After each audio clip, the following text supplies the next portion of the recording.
ভাই লাগছে নাকি বেশি? না হালকা, গাড়ি তো আসতেছিল, এই অটোটা ফস করে এদিকে ঢুকিয়ে দিছে।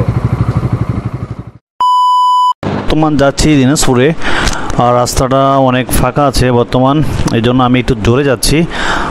মিনিমাম হচ্ছে 90 স্পিড, আর আমার সামনে একটা জিপিএস 160 হবে মেবি। দেখতে পাচ্ছেন কি স্পিডে বাইকটা চালাচ্ছে। যাই হোক, তাদের মাথায় কোনো হেলমেট নাই, কিচ্ছু নাই, তারা এমন টানতেছে আর আমাকে দেখে অনেক টানাটানি করতেছে। আমার ক্যামেরা যখন অফ ছিল তখন প্রচুর টানাটানি করছে। পরে আমি একটু তাদের পিছে পিছে যাচ্ছি, আসলে ব্যাপারটা কি, তারা এত টানতেছে আর মানেটা কি। আর হাইওয়ে রাস্তা, এই জন্য আর কি সবাই টানাটানি করতেছে বলতে কি অনেকে। আর এই রাস্তায় এত পরিমাণ অটো এবং ভ্যান, চার্জার গাড়ি, যা বলার বাইরে। আমি সবাইকে একটা জিনিস বলবো যে যারা এই রোডে আসেন অবশ্যই একটু কেয়ারফুল থাকবেন। আর বৃষ্টির কারণে এই রোডটা একটু ভেঙে গিয়েছে, মনে হচ্ছে যে নিচে ওপর এই অবস্থা, মানে মাঝামাঝি হচ্ছে যে বড় বড় এগুলা মানে খোয়াগুলো উঠে গেছে। মানে এটা যেহেতু নতুন করছে, কিন্তু বেশি দিন হলো না, 1 বছর থেকে 1.5 বছর হবে। এর মধ্যে রাস্তার অবস্থা খুবই খারাপ, দেখতে পাচ্ছেন কি পরিমাণ জোরে যাচ্ছে। আর আমি চেষ্টা করতেছি যে একটু কাটানো যায় কি না। সো আমি যদি একটু কাটাইতাম আসলে তাদের অবস্থাটা কি একটু দেখার জন্য। জানি না ওই বাইকটা টপ স্পিডে আগে থাকবে নাকি জানি না। সো আমি একটু টান দিলাম, দেখতে পাচ্ছেন আমার গাড়ি 102 ছিল। আমি তাদেরকে ওভারটেক করলাম, তারাও অনেক চেষ্টা করছিল, কিন্তু হয়তো তাদের স্পিড কেমন জানি না আমি। মেবি তারা এক সময় একটা স্পিডে আমাকে ওভারটেক করার জন্য প্রায় 110-এ ওভারটেক করছে, পরে আমি 115-তে ওভারটেক করছি, পরে তারা কোনো চান্স নেই। কিন্তু তাদের যখন সামনে যাচ্ছে তারা, আমিও তাদেরকে এত বড় মানে রিস্ক নেই যে আমি এত জোরে চালাবো। ভাই লাগছে নাকি বেশি?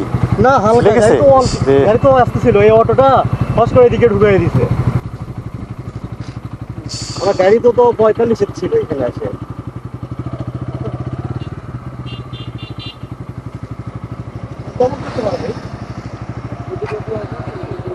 না খালি শুধু এই জায়গায় লাগছে, গাড়ি তো 45 ছিল, বেশি ছিল না।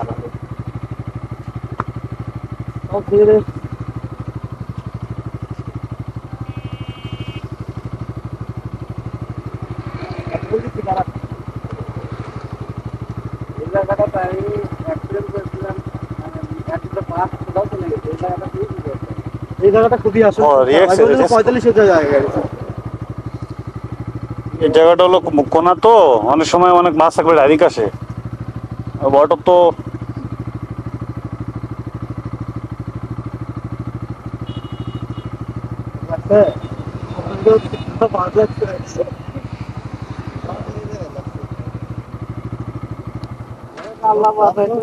আল্লাহ বাঁচিয়েছে, ভাঙে গেছে তো এটা চেঞ্জ করতে হবে আর কি।